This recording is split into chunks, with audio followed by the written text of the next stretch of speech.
Volkswagen demostró al mundo que lo pequeño puede ser hermoso, además de elegante, fiable, económico y divertido.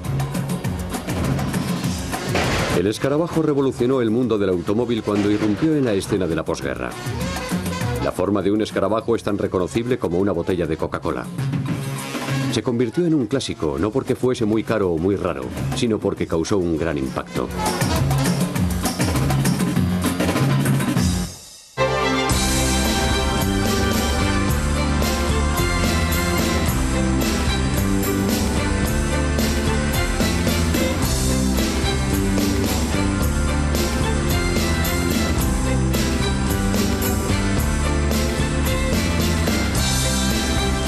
Grandes coches. Volkswagen.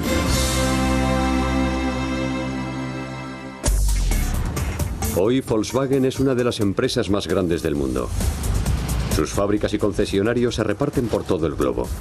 La marca Volkswagen no representa más que una parte de un gigante global del automóvil.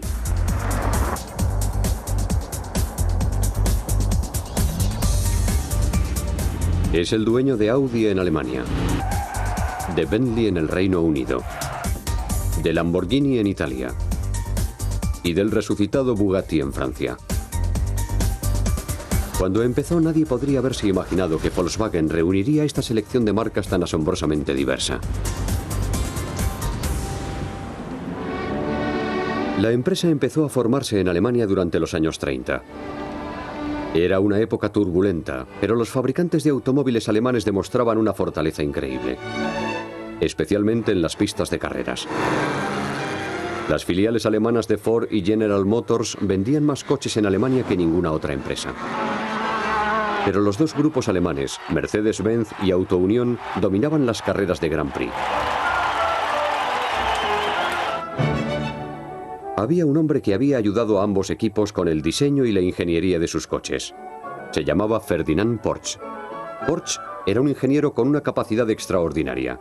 Su brillantez no pasó desapercibida al canciller alemán Adolf Hitler. En 1933 le pidió a Porsche que diseñase un Volkswagen o coche del pueblo para los alemanes. Porsche aceptó y empezó a trabajar en lo que se convertiría en un importante proyecto histórico. Admiraba a Henry Ford y conocía el impacto que el Ford T había tenido en Estados Unidos. Cuando estaba desarrollando su modelo, viajó a Detroit y visitó las fábricas de Ford. Presentaban un gran contraste con las fábricas alemanas.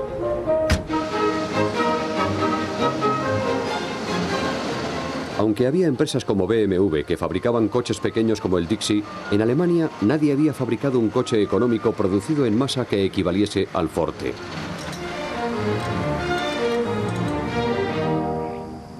Los alemanes Gottlieb Daimler y Karl Benz ostentaban el título de inventores del coche, pero solo fabricaban automóviles para los ricos.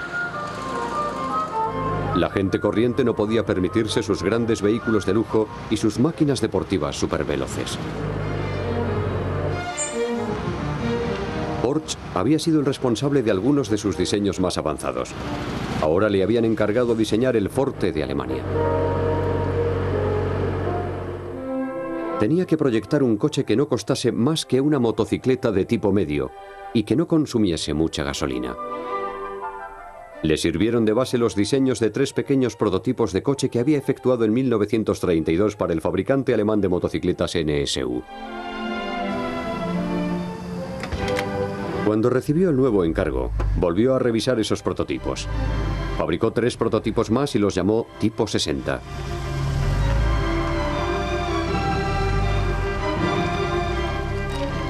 Porsche todavía estaba buscando el motor apropiado para estos coches sencillos, ligeros y aerodinámicos.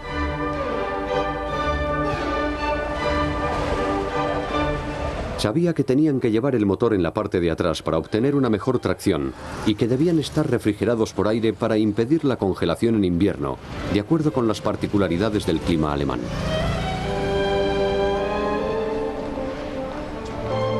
Hacia febrero de 1936, Porsche había diseñado 3 prototipos más. Disponían ya del motor básico de 4 cilindros que se convertiría en el motor de 20 millones de Volkswagen. Con los prototipos se efectuó una prueba de 48.000 kilómetros a través de los Alpes y de las nuevas autopistas alemanas. El 1 de diciembre se consideró que habían superado la prueba. Pero faltaba más trabajo por realizar antes de comenzar la producción. En 1938 se empezó a construir una fábrica en un pueblo que Hitler bautizó con el orwelliano nombre de Fuerza a través de la Alegría, o KdF Stadt. También llamó a los coches KdF Wagen. El resto de la gente los llamaría escarabajos. Mientras se construía la fábrica, Porsche se dedicó a diseñar un coche deportivo llamado Tipo 64. Utilizó muchas piezas de Volkswagen y creó la base del coche que más tarde se convertiría en la marca asociada a su nombre, el Porsche.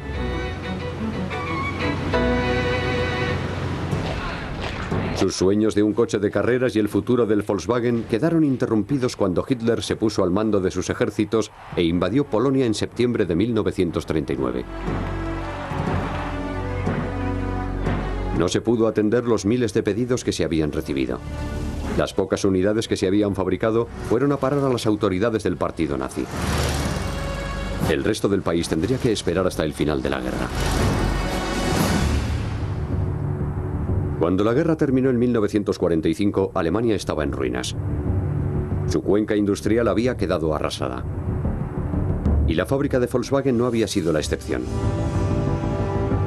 Las autoridades militares británicas necesitaban medios de transporte y un joven oficial, Ivan Hearst, decidió intentar reconstruir las instalaciones de Volkswagen.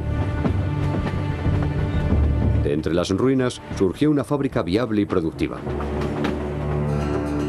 Con un pedido inicial del ejército británico de 20.000 coches, Hearst puso la fábrica a trabajar a pleno rendimiento. En octubre de 1946 ya había fabricado 10.000 Volkswagen.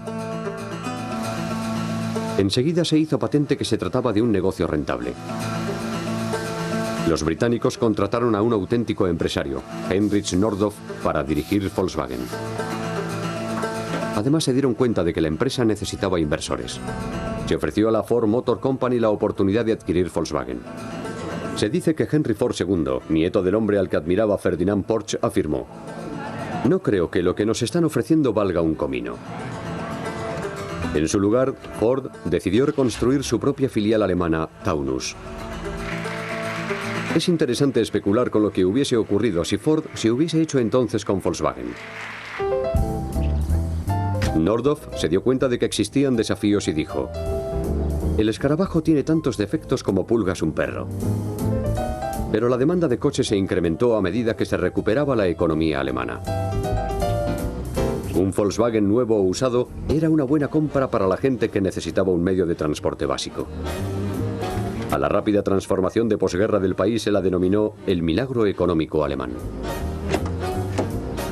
Y Volkswagen marchaba a la cabeza de esa recuperación. Hacia 1948, la alta calidad y bajo precio de Volkswagen ya destacaban entre las demás marcas. Nordhoff, al igual que Henry Ford, decidió que solo fabricaría un modelo, pero que lo fabricaría bien y solo efectuaría los cambios de diseño e ingeniería que fuesen necesarios. Nordhoff rechazó la idea de sacar cada año un modelo nuevo. Esa era la tendencia en Estados Unidos, donde se pensaba que los coches eran mejores cuanto más nuevos, llamativos y grandes resultasen. Sin embargo, los cambios eran puramente cosméticos, y bajo la carrocería metálica que se presentaba cada otoño, no se escondía nada nuevo. Detroit se dedicaba a vender más chicha que carne.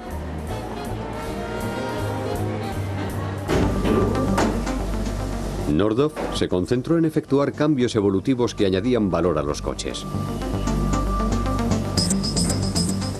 Decía que no quería que le controlase un puñado de publicistas histéricos que trataban de vender a la gente algo que en realidad no quería. Introdujo pequeños cambios a lo largo de los años. En 1949 se rediseñó el carburador y el cuadro de mandos. Se sustituyeron los frenos mecánicos por otros hidráulicos. Se añadieron ventiladores y se reemplazó la ventana trasera doble por otra más grande y única. La transmisión sincronizada facilitó la conducción del coche. Un motor más grande le proporcionó más potencia. Nordhoff ignoraba a los que le urgían a que sacrificase la calidad en aras de vender tantos coches como fuera posible. Estaba dispuesto a perder ventas para mantener la reputación de los coches. Esta firme estrategia parecía funcionar. La gente compraba sus coches espartanos y resistentes. En 1953 ya se habían fabricado 500.000 Volkswagen. Y ya no se trataba de un fenómeno puramente local. Se exportaban a 86 países. Un país en el que la escarabajomanía tardó en cuajar fue Estados Unidos. Pero Nordhoff estaba decidido a penetrar en el mercado automovilístico más grande del mundo. En Estados Unidos solo se había vendido una cifra minúscula de Volkswagen. Las importaciones las encabezaba un pequeño coche deportivo británico, el MG. Era un deportivo divertido con algunos problemas mecánicos, pero con un cierto encanto.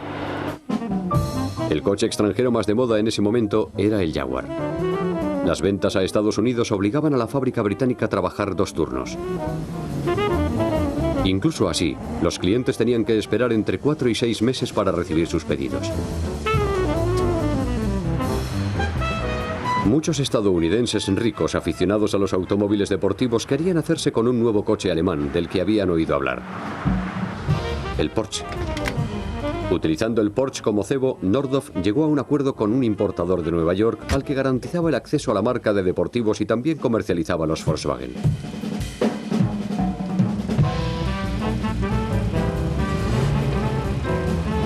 Así se abrió la puerta al mercado norteamericano. El importador original nunca promocionó adecuadamente los Volkswagen, pero otros distribuidores supieron aprovechar la oportunidad y empezaron a venderlos ellos también. Nordhoff lanzó una ofensiva basada en el encanto y utilizó el circuito de tertulias televisivas. That car is the symbol of the most phenomenal development in world economy since World War II. What are you going to put in all that space? Well, we are going to manufacture our car in this country. Are we in competition with you now on, for example, the Volkswagen? As we see it, the American market leaves so much room for a small, well-proven economic car that we wouldn't hurt anybody's feeling. Las campañas de publicidad humorísticas contribuyeron a convertir en virtudes las diferencias del Volkswagen con los coches norteamericanos. Ever wish you didn't have radiator problems? Ever wish you didn't have a radiator? Ever wish you could sail through mud or snow? Ever wish your car didn't guzzle so much gas? The Volkswagen has no radiator problems. In fact, no radiator. The Volkswagen engine is cooled by air. Can't freeze in winter or boil over in summer. The Volkswagen engine's in the rear. You go in mud or snow. The Volkswagen cuts most gas bills in half. Ever wish you owned a Volkswagen?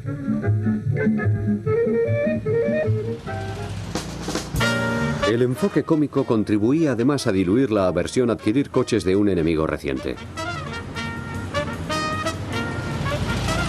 Hacia 1955 ya había más de 20.000 escarabajos circulando por las carreteras de Estados Unidos. Se empezaron a formar clubes de propietarios y el coche iba camino de convertirse en un objeto de culto. Tenía una especie de atractivo para los ricos extravagantes. Los intelectuales de ambas costas pensaban que el Volkswagen demostraba su desdén hacia la aberrante cultura de masas. Pero en Europa, el Volkswagen era el coche de las masas. Hacia 1955 ya habían salido de la fábrica de Wolfsburg 1 millón de escarabajos. Se producían una media de 1000 unidades diarias. Volkswagen se había convertido en el fabricante de coches más grande de Europa. En 1950, Nordhoff había hecho una excepción en su regla de fabricar un único modelo al fabricar el Transporter.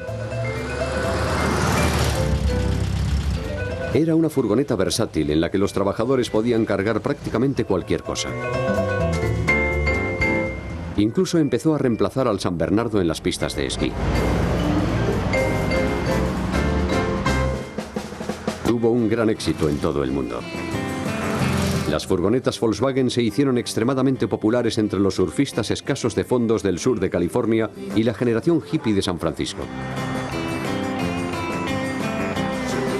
Las versiones para acampada permitían a las familias llevarse la casa a cuestas. Era una gran forma de viajar con un presupuesto limitado. Y se empezaron a desarrollar más modelos. Volkswagen presentó un coche deportivo, el Karmann Ghia.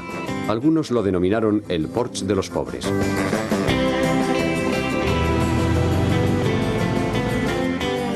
Y en 1961 Volkswagen lanzó el 1500. Era su primer modelo nuevo de 4 plazas. Tenía un aspecto más contemporáneo que el escarabajo, pero le faltaba su encanto. Otros sucesores al trono fueron también descartados. Cuando Volkswagen adquirió Audi, pudo compartir coches entre ambas divisiones. Fue lo que se hizo por primera vez en 1973 con el Passat procedente de Audi. Pero este nuevo sustituto del escarabajo volvió a fallar. Mientras Volkswagen buscaba una nueva estrella, otros estaban encontrando nuevos usos para el escarabajo. Dos subculturas californianas, la del surf y la de los coches, se unieron para crear el buggy de playa. El más famoso de ellos, el Meyer Manx, lo fabricó Bruce Meyer. Los Manx se fabricaban utilizando fibra de vidrio, el mismo material que empleaban los surfistas en sus tablas de surf y catamaranes. Quitaban al Volkswagen su carrocería tradicional y la reemplazaban por una especie de bañera larga y baja. Los pequeños motores proporcionaban una gran potencia a estos vehículos tan ligeros. Como consumían poca gasolina, sus dueños tenían más dinero para comprar cerveza y otros productos de primera necesidad. Además, el concepto de motor trasero de Porsche proporcionaba a los buggy una tracción superior a la de un coche convencional. Así podían salirse de la carretera y descubrir zonas inaccesibles donde hacer surf en México. Como a Meyer le gustaban las carreras tanto como el surf, empezó a competir con sus colegas de buggy. Sus aventuras y desventuras dieron lugar a un nuevo deporte, las carreras todoterreno.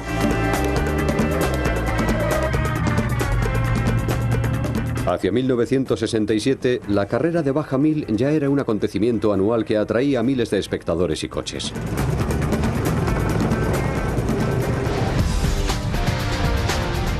El buggy de playa dio origen al Baja Bug y el deporte continuó prosperando.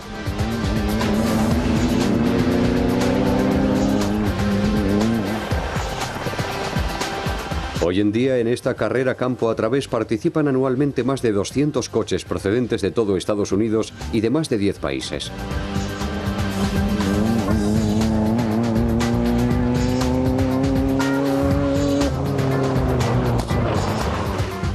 Ya no está restringida solo a Volkswagen, pero el mayor contingente de participantes sigue estando compuesto por Baja Bugs. Se ha convertido en una tradición.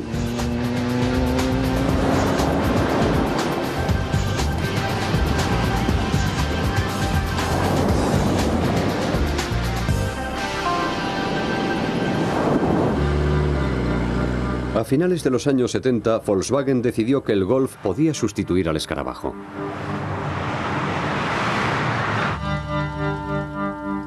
El 19 de enero de 1978 salió de la fábrica el último escarabajo hecho en Alemania.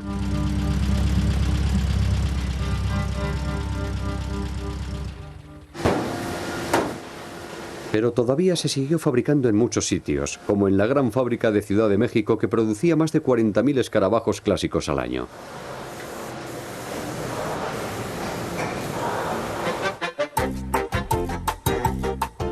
La publicidad contribuía a convertir el escarabajo en un componente entrañable de la cultura popular.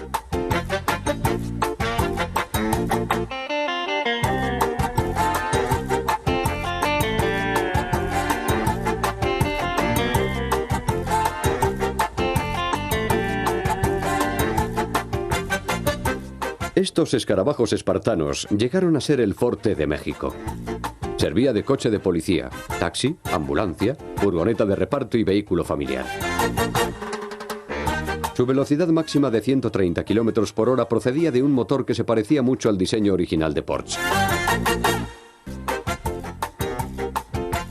En 2003, Volkswagen decidió que por fin había llegado el momento de decir adiós a este venerable icono. Las últimas 3.000 unidades salieron a la calle en una edición especial con colores como este Aquarius azul. El 30 de julio de 2003 salió de la fábrica el último escarabajo. Fue una despedida agridulce. Durante su larga existencia se habían fabricado más de 21,5 millones de unidades. Había superado a su rival más cercano, el Forte, en casi 6 millones de unidades. Flores y mariachis rindieron homenaje al último escarabajo de la historia del automóvil.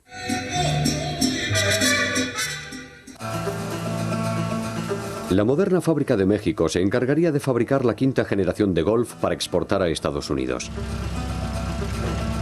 Pero la estrecha relación emocional que los mexicanos sentían por sus escarabajos sería muy difícil de reemplazar. No obstante, Volkswagen supo reconocer el tirón retro que ejercía el escarabajo sobre el público y en 1998 lanzó la versión denominada retrofuturista. Su carrocería recordaba al original, pero estaba fabricada sobre un chasis de Golf. El nuevo escarabajo era un coche moderno que a la vez satisfacía la nostalgia emocional de tiempos más sencillos.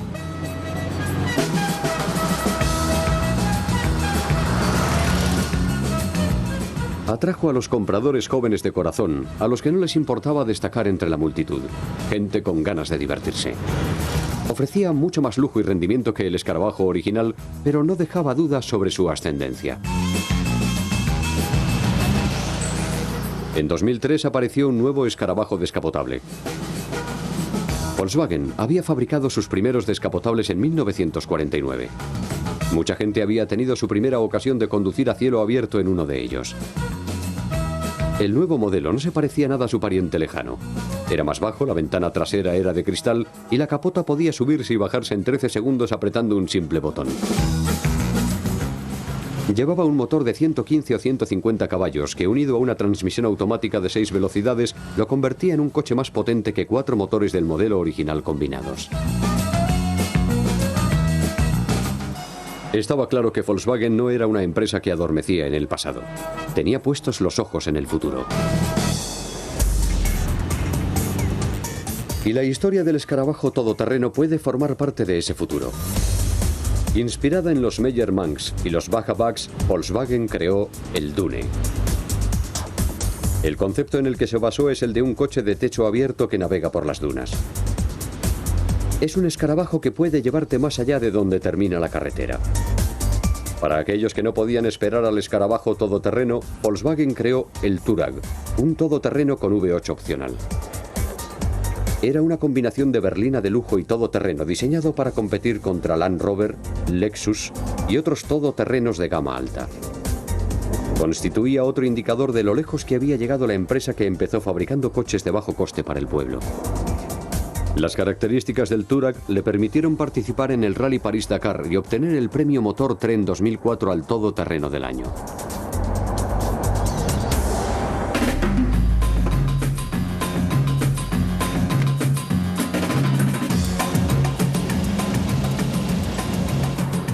Volkswagen ha recorrido un camino muy largo desde que Ferdinand Porsche se las arregló para fabricar un coche para el pueblo.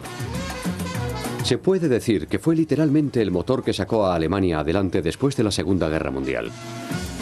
Proporcionó a la contracultura estadounidense un símbolo al que adorar. Cautivó los corazones y las mentes de gente de todo el mundo con ironía y humor. Son coches que todavía dibujan una sonrisa en la cara de todo el que los ve. Puede que el escarabajo original sea historia, pero ha dejado su impronta en el mundo.